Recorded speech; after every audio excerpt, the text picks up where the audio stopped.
Hi guys. அதாவது நிறைய video ரீல்ஸ்லாம் பார்த்துருப்போம். அக்கா வீட்டுக்கு போனால் அம்மா வீட்டுக்கு போன மாதிரி அப்படின்னு சொல்லிட்டு நிறைய சாப்பாட்டில் வெரைட்டி கொண்டு கொடுத்துட்டே இருப்பாங்க. அதை சாப்பிட்டுட்டு நான் அந்த ரீல்ஸ் போட்ட மாதிரிலாம் பார்த்துருக்கேன். அதெல்லாம் பார்த்துட்டு ரொம்ப ஃபீல் பண்ணேன். நமக்கு இப்படி ஒரு அக்கா இல்லையடா அப்படின்னு சொல்லிட்டு என்னோட கவலையை போக்குற மாதிரி எனக்கு கிடைச்ச ஒரு அக்கா தான் ஹரிணி அக்கா. அங்கே பாண்டிச்சேரி லாஸ்ட் போயிருந்தோம். அங்கே வந்து ஒரு பார்பிக்யூ நேஷன் போயிருந்தோம். அங்கே வந்து பைனாப்பிள் ட்ரில் பண்ணி கொடுத்துருந்தாங்க. செம்ம சூப்பர் டேஸ்ட்டாக இருந்துச்சு. அது சாப்பிடும் போதே ரொம்ப பிடிச்சிருந்துச்சு. இப்போ நான் அக்கா வீட்டுக்கு வந்தப்போ கேட்டேன், அக்கா எனக்கு வேணுக்கா அப்படின்னு சொல்லிட்டு. உடனே அக்கா தோ செஞ்சு தரேன்டா அப்படின்னு சொல்லிட்டு உடனே கடைக்கு போயிட்டு பைனாப்பிள்லாம் வாங்கிட்டு வந்து கிரில் பண்ணி சூப்பராக செஞ்சு கொடுத்தாங்க. அது சும்மா டேஸ்ட் பண்ணி காட்டுறேன். இது என்னன்னா பைனாப்பிள் ஃபுல்லாமே கிரில் பண்ணிட்டோம். பட்டர் போட்டு கிரில் பண்ணி இது வந்து ப்ளூபெரி சாஸ். உண்மையுமே சூப்பராக இருந்துச்சு. நம்ம முன்னே டேஸ்ட் பண்ணிட்டோம். சும்மா பிளேட்டிங்காக வச்சுருக்கோம். வச்சு டேஸ்ட் பண்ணி காட்டுறேன். அப்படியே எடுத்துருக்கா அப்போதே கட் பண்ணிக்கலாம். அப்படி குத்தி சாப்பிடணும், அப்படிக்கா சாப்பிடணும். ஏக்கா எப்படி சாப்பிடணும்? இப்படி எடுத்துக்குவா. அதை கட் பண்ணி விட்டுரு. இருங்கப்பா, பைனாப்பிள் ஃபுல்லா நார் அதெல்லாம் பிச்சுக்கிறேன். ஓகே வந்துருச்சு.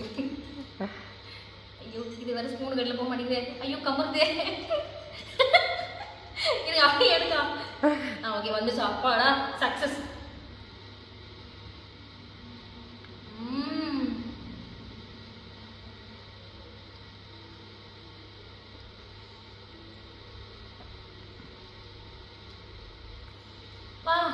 என்ன டேஸ்டா, உலகத்தையே எழுதி கொடுக்கலாம் அந்த அளவுக்கு அந்த ப்ளூபெரி சாஸும் அந்த பைனாப்பிளும் பட்டரும்.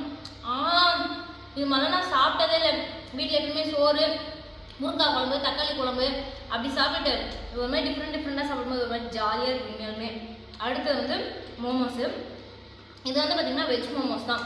ஃபுல்லாமே உள்ளே வந்து கார்னு இந்த மாதிரி கேரட் அது மாதிரி சொல்லிட்டு ஃபுல்லாக வெஜிடபிள்ஸ் தான் இருக்குது.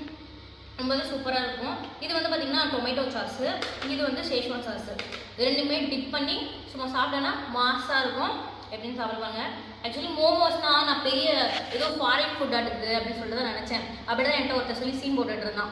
இங்கே வந்து அக்கா செஞ்சு கொடுத்ததுக்கப்புறம் தெரியுது கொல்கட்டை மாவுக்குள்ளே உள்ளே வந்து வெஜ்ஜை வச்சா அவ்வளோதான் அப்படின்னு சொல்லிட்டு அவனுக்கு உண்மையாலுமே உண்டு. ஆனால் ஓகே நல்லா தான் இருக்குது. பட் ஆனால் இது ஒரு ஃபாரின் ஐட்டம் மாதிரி என்கிட்ட கொஞ்சம் ரொம்பவே சீன் போட்டுட்டாங்க.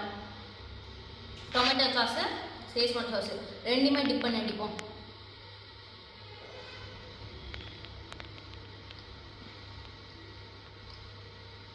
இது நல்லா தான் இருக்கு. நல்லா வெஜிடபிள்ஸ்லாம் ஃபுல்லாக கலந்து வெளில பாருங்க ஃபுல்லாக க்ரீனிஷாக இருக்கு. டேஸ்ட் நல்லா தான் இருக்குது. உண்மையுமே கொல்கட்டை மாதிரி தான் இருக்குது. உள்ளுக்குள்ளே பூர்ணா வச்சா நம்ம இனிப்பாக இருக்கும். உள்ளுக்குள்ளே வெஜிடபிள்ஸ் வச்சிருக்கனால கொஞ்சம் காரமாக சூப்பராக இருக்குது. நைஸ் அக்கா. தேங்க்யூக்கா. அக்கா லவ் யூ.